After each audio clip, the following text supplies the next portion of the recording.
Okay, well, good Monday morning Jet fans, good victory Monday morning Jet fans. So nice to say that for the third time in a row. It is 7:55 a.m. It is November 25th, 2019, and we are just about to end Week 12 in the NFL tonight when the Baltimore Ravens and the Los Angeles Rams clash in LA. The Ravens 8-2 um, over the playing the Rams at a 6-4. I love the Ravens in this game. Um, to me, the West Coast flight from the East Coast with Baltimore would have meant more if it was a Sunday afternoon game. They have a whole day, maybe 2 days to get through their jet lag, and a night game is really not a big deal. Um, in comparison to Oakland coming across and playing the Jets at 1 o'clock yesterday, but still, we'll get into that a little later. I think the Ravens' offense and defense are too much for this Ram team, and I think they win. Just to go over some games yesterday.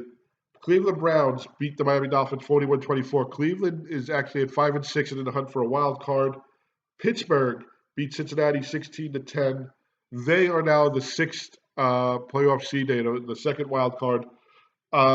Little highlight of this game: Mason Rudolph was benched, I believe, in the third quarter. That's the quarterback who was hit over the head by Myles Garrett last week. Um, he was replaced by his backup. Reason why this is just a little eye opener is because coming up this week, Pittsburgh will host the Cleveland Browns, and that's the team that had the melee last week where Rudolph was hit in the head with Myles Garrett's helmet. So this is going to be, first of all, do they put Mason back in there? They put Rudolph back into being the starting quarterback, or is he um, on the bench? That may add to this meaningful game because the Browns will need this game to keep pace with wild card, and the Steelers may need this game to move up in the wild card standing. Buffalo keeps it going. They are the fifth seed, the first wild card team. 20-3, they beat Denver in Buffalo. The Giants lose to Chicago 19-14. Trubisky starting again. Daniel Jones um, touchdown. I believe I don't know if he had one or two touchdown passes, but he also had some turnovers. New England beats Dallas 13-9, and I know good teams win games, bad teams lose games. New England, Brady is not looking right. Him and Edelman were on the injury report this week. They were limited in practice. They won 13-9 late in the game, and Dallas had no business to even be in this game. But both teams, with the elements and whatnot, were just going back and forth. Um, Dallas had a chance to take the lead, and it was first of all a third and something, a third and short. Not and Ezekiel Elliott, I believe, picks up the first down, and it's called back on a tripping call in the center. Now, as I'm watching the game, they show the replay. There's no trip there. Commentators say there's no trip there. Twitter says no trip there, but referees say there's a trip, and you, of course, cannot challenge that. Um, on fourth down, Prescott then hits his wide receiver. He overthrows a little bit. The wide receiver makes a great adjustment, pulls the ball in as he hits the ground, bobbles it, regains control. They review it because it's less than 2 minutes left, and it's called incomplete. New England goes to 10-1. Um, so Dallas loses. The Eagles also lost, so nothing really changes in the NFC East except for Washington being the only team that won. There was a report that I heard on the way to the game by Ian Rappaport that if Jason Garrett is fired from the Cowboys and the Giants do release Shermer, the head coach, the Giants will hire Jason Garrett as their head coach. I mean, if you're a Giant fan, you're killing this coach for how many years, and now he may be the head of your coaching staff. So a lot of head scratching going on over there.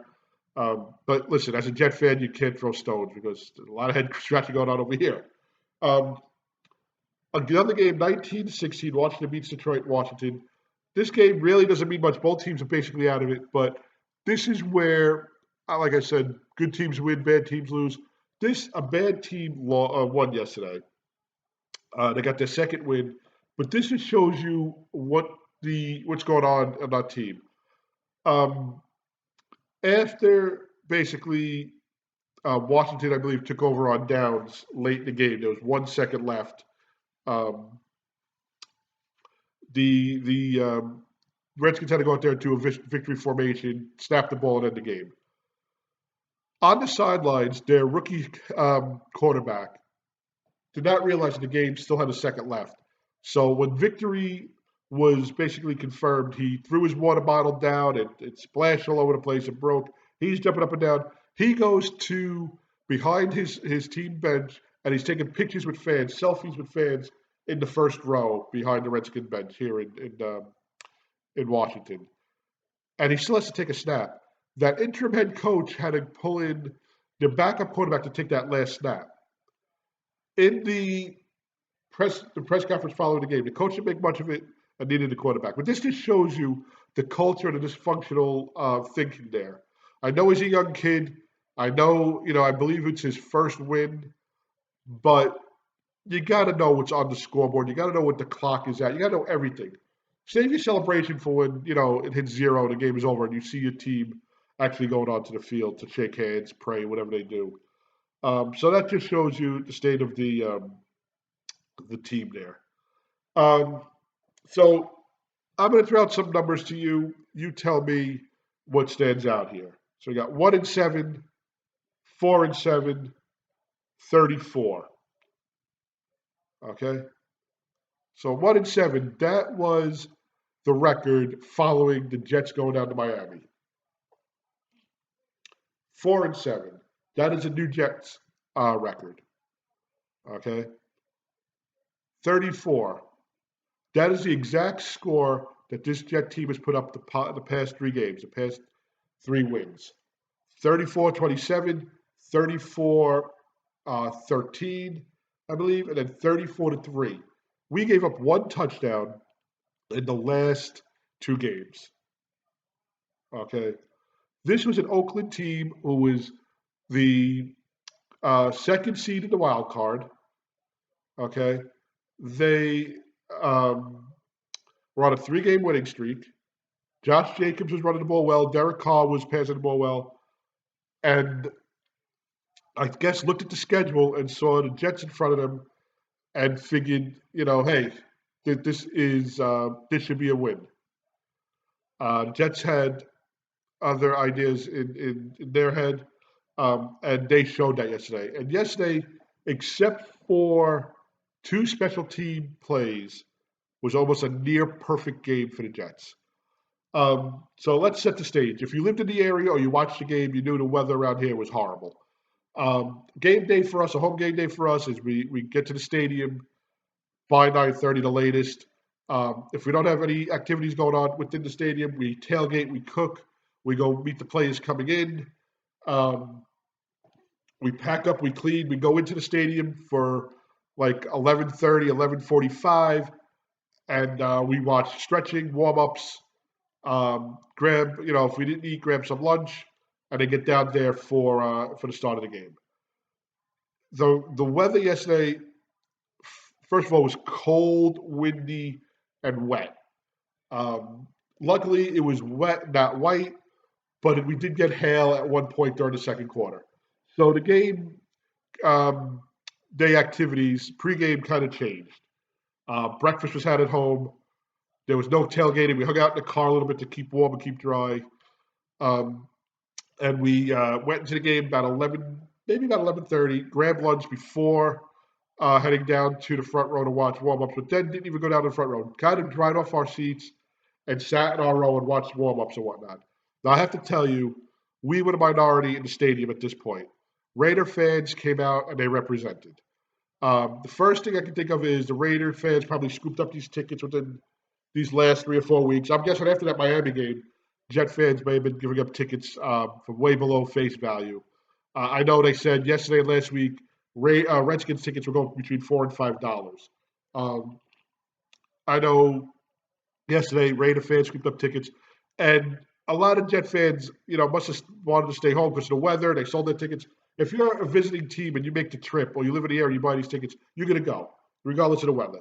And they came out, white and black, silver and black, war paint, gorilla masks, skull masks, scepters. I mean, you can't bring in a bag that's more than 12 inches wide, but you can bring a scepter in. I don't know what the heck it was made out of. I don't know how he got past metal detector, but this guy brought a scepter in. Um, you know, Gold and silver chains, black. And it was fitting because it was Star Wars themed day at the stadium, and they gave out bobbleheads. And I was lucky enough to get a Jamal Adams and Le'Veon Bell Stormtrooper bobblehead. Um, and the Raider fans, I have to tell you, they have this chant, and it reminded me of like an old Western where the Indian tribes would have like a war cry, or like almost if you watch the Warriors, it was a chant, so they had that, and looked at my daughter, and I was like, but I have to say the Raider fans in our section were not that bad. I have to say, as it got closer to game time, it filled in with a lot of Jet fans.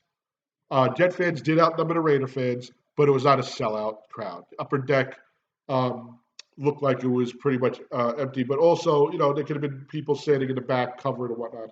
We stayed in the elements. It was cold. It was raw. And I will say this: I did not stay for the whole game. Um, with the holiday week coming up, did not want to get sick. Did not want my daughter to get sick. Um, so we did not stay the whole game. We left by the third quarter. At that point, and we weren't prepared. We had rain jackets on, we had our jet waterproof jackets on, but no gloves. We were just freezing, couldn't really talk because our lips are cold. So the elements didn't take effect on us. Um, Game started off, and Oakland came down, scored a field goal. Jet defense bent but didn't break. They made some plays. Jet offense came out, and it looked like for the fifth week in a row, we scored a touchdown on our opening drive. Beautiful play. Um, I believe it was Demarius Thomas um, catching a pass on a route over he came from the right side of Donald to the left, but it was called back for offensive pass interference. Yes, we put the offensive player put a block on a defender. It was within 4 yards. I don't know the rule really. I thought within 5 yards you could touch him, but they said he interfered with the defender. It came back. It turns out the Jets settled for three. So it's 3-3, and the Jet defense now is just being relentless. Josh Jacobs, I mean, he had 10 carries for 34 yards on the whole game. Okay, they were after Derek Carr, but what stood out to me was the way the game plan was called. The very first offensive play for the Jets, Le'Veon Bell was split out as a wide receiver. Donald threw a perfect pass between two defenders, and Bell leaped, pulled it in, picked up 12, and it was just a beautiful catch, a beautiful catch. And from that point on, the Jet offense, just kept it going. Um, it was a lot of mixing it up. There were series where Bell was on the sideline and Bilal Powell was in. Um, Ryan Griffin, who just signed an extension, caught a pass um, and a touchdown. Uh, I mean, it just clicked. They did flea flickers. They did, um, you know, just pitches to Bell. I mean, they just opened up the playbook both on offense and on defense. Um, I was a little down on Berrios. He let a punt land within the 10-yard line. It really set the Jets back. Fickens missed a field goal, and I want to go into a series there. The Jets are up. I believe it's 13-3, and the Jets are driving before the end of the half, and they they get a good punt return by Berrios finally, and they play for a field goal. Now, all right, you're up by 10. The elements are not that good. you're basically holding this Oakland team down. But this Oakland team is fighting for a playoff position. They've shown that they can play. Open it up a little bit more. They were uh, playing for the field goal. It looked like they said, all right, we'll take the 16-3 lead. It's a 13-point swing. But in this wind, and at that point hail, you got to try to go for the jugular. Try to get the touchdown. They don't. It winds up trying to being um, a little bit more than a 40-yard attempt, and Fickens misses it. But at 13-3, say okay, no big deal. Let's get it going. Second half starts off, and Berrios makes up for it. Sam Darnold, who all day used his legs, used his arm, used his intelligence to make plays, kind of looks at Berrios, as I guess he's like the third receiver on this, running to me it was a slow slant. It wasn't a quick slant. He was out a little bit, then ran that slant. Donald hit him in stride, and Berrios is put on the afterburners, and 69 yards later gets down to the one. You know, and then after that, Griffin gets his touchdown. The Jets are up now 20-3. Ensuing kickoff, the Raiders come out. Carr throws a pass. It's tipped. Poole picks it off, runs it in, and it's 27-3. And at this point now, I'm in the car. I'm on the turnpike at this point. Okay, and it's just ridiculous. 27-3, and the Jets pull away. Robbie Anderson winds up scoring a touchdown, making it 34-3. The game was such a blowout that in the third quarter, Derek Carr, Josh Jacobs, and most of the first string, most of the starters on offense were pulled out of the game. Now, were they benched, or were they pulled out because Coach Gruden didn't think that they would be able to play? Well, were they benched, or were they pulled out because Coach Gruden was scared of injury, because they do have 6 games left, and they're trying to, or 5 games left, to try to get into a playoff position and hold that playoff position. I don't know what the strategy was, but you're down by 31. You sold the third quarter. You try. The Jets made it a one-dimensional game. They forced Derek Carr to make passes. Sometimes he did make some good plays, but he did not make nearly enough. It did not seem like they got into the red zone at all. Adams had a half a sack. It was just an all-around good effort. And the coaching staff, offensive and defensive coaching staff, except for that last drive in the first half, put together on offense a perfect game plan. In this weather, we had a double reverse flea flicker that Donald hit Robbie Anderson down the field for.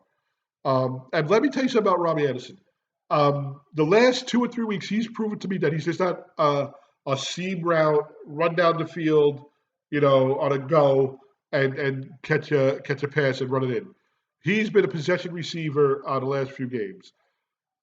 Yesterday, there was a play where Donald actually was forced out of the pocket, and I think it was 3rd and long, and he had about 20 yards open in front of him. And instead of taking those 20 yards and basically maybe having to slide or get hit or slip in this weather, he found Robbie Anderson between 2 defenders, perfectly placed the ball, had enough touch on it to get over the defender, because the defender was either going to pick it or tip it, but had enough velocity to get there, and Anderson hauled it in. Then on the double reverse flea flicker, again, he threw into coverage. Anderson went up and grabbed it, and even Bob Wischusen on the radio said, this is not a pass that Anderson usually catches. This is something where Anderson is either bobbling it or having a hard time bringing it in, or, Bob Wischusen didn't say having a hard time bringing it, but he doesn't make that catch normally. So everything clicked. Demaryius Thomas was good. He had a few catches. All in all, I mean, I got to hand it to the coaching staff. I've been hard against Gase this whole season. Yes, they beat Dallas, but Dallas has proven They are not a very, very strong team in the NFC. The NFC East is just horrible. I mean, it is possible that a 9-win or an 8-win team can win that division. You know, but we beat the Giants, and the Giants have shown that they're a 2-8 team. Or a 2-9 team. We beat the Redskins. They are 2-8 or 2-9. We beat a team yesterday who was it listed as the wild card. Um, are playing their last season in Oakland. They're moving to Vegas. They're trying to go out with a bang, and we took care of them. And let me tell you, um, Jamal Adams addressed the media afterwards. And going back to the trade deadline, I felt that Jamal was acting immature with his Twitter rants, but the way he's handled himself since the Miami game. In the Miami game, he was horrible. Um, he's handled himself with the press very, very well. He still goes on these Twitter wars with other players and ex-players and whatnot. But he said yesterday when they went out for warm-ups, he heard the boos from the Raider fans, and he couldn't have that. He felt disrespected. Didn't call out the Raiders themselves. He said it was the fans booed. He goes, when I got back into the locker room, I started to fire with the team and told them what happened out there and how I felt. And they came out and they started swinging, and they basically put the knockout punch. Um, I mean, yeah, Robbie Anderson made a 34-3, but that knockout punch, I think, was the Berrios touchdown. Because then after that, Carr's pass was tipped, and you can't blame Carr for that, but that was just like, hey, just add on. In the end, these are some numbers. Derek Carr, 15 to 27, 127 yards, an interception. That interception went for a touchdown. Josh Jacobs, 10 rushing attempts, 34 yards. Okay. Um, Bell made some great catches.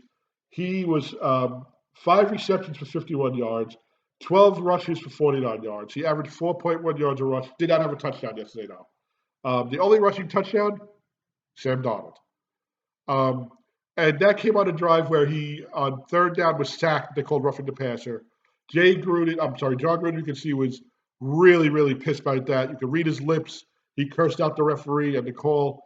But, you know, um, Donald called the same play he played against the Giants. This time it was a little further away. He, made an option play, faked the handoff, and went in for the touchdown. Um, Donald was 20 of 29 for 315, 2 touchdowns, no interceptions, no fumbles. 20 of 29. Um, and I believe at one point he was. They said 5 of the incompletions he had were throwaways because of pressure. Well, they was thrown out of bounds or thrown at the feet of a receiver. So could you imagine? I mean, 20 of 29.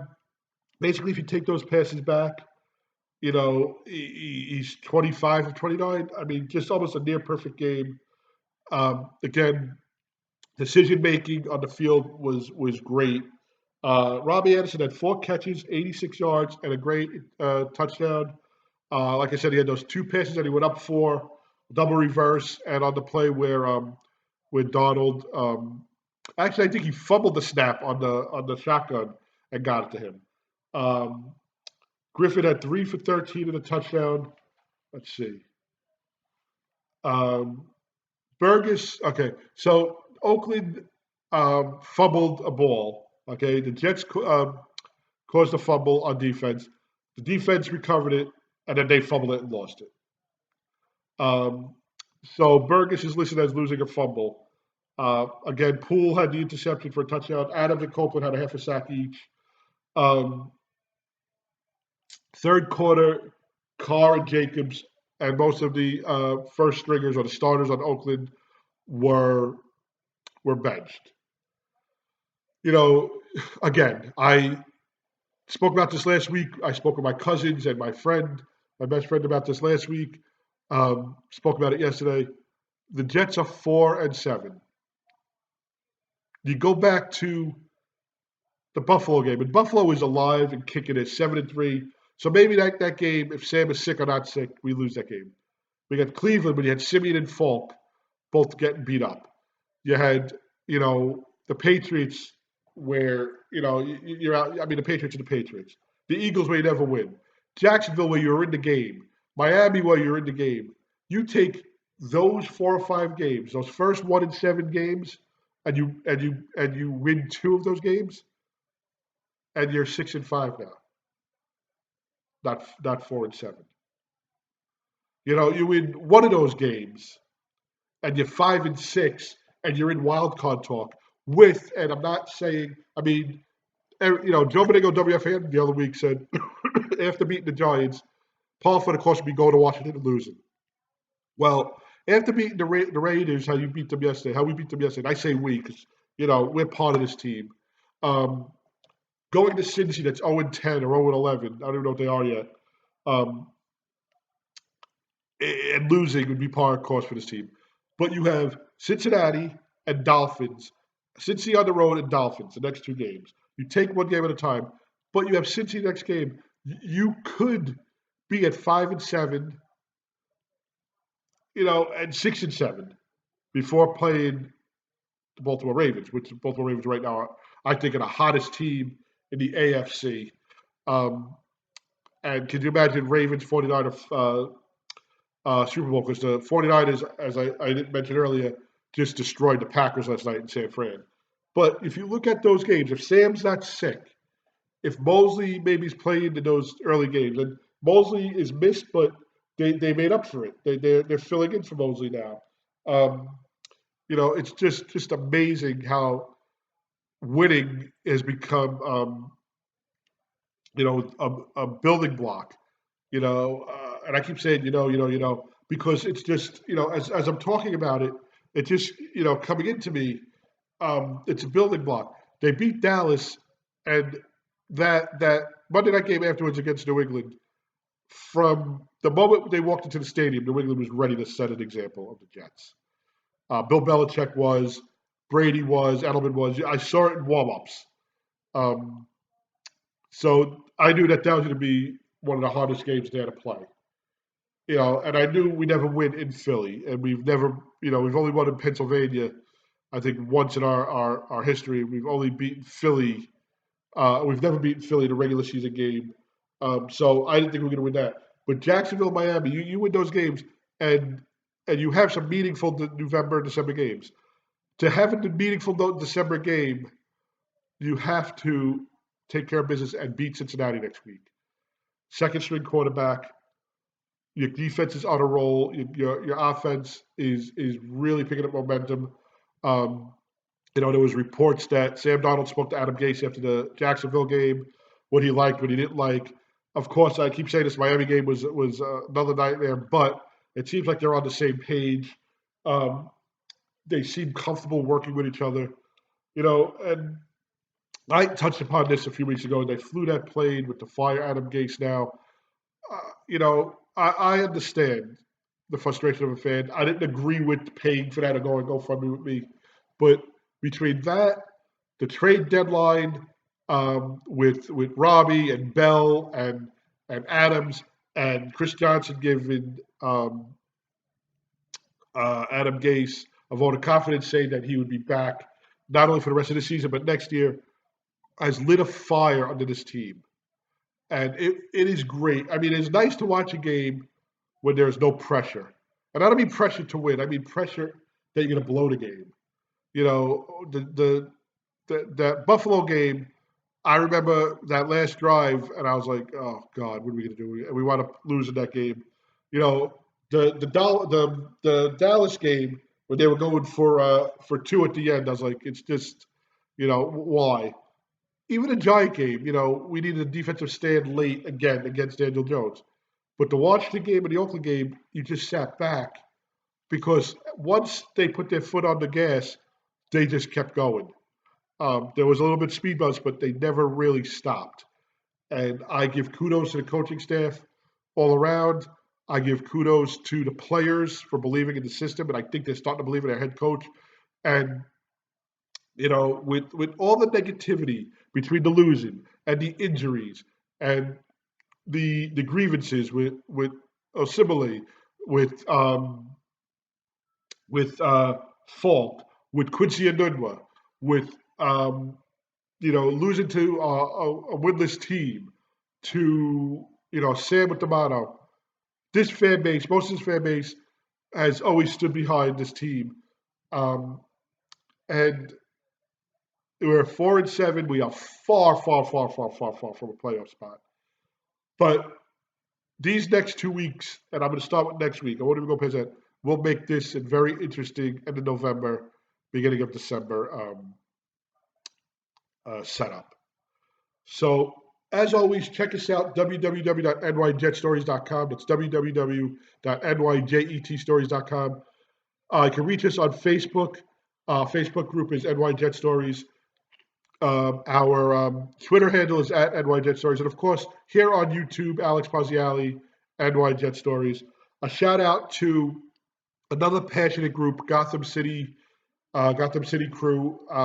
These guys go to away games. These guys went to the Hall of Fame enshrinement for Kevin Mawai. These guys represent 24/7. They actually, I believe, did a Thanksgiving turkey giveaway last week. These guys are loud and proud of the stadium. They have a heck of a tailgate. If you want, check them out. They're on Twitter at Gotham City Crew as well. And they really are a passionate group of fans. And that's what it's all about.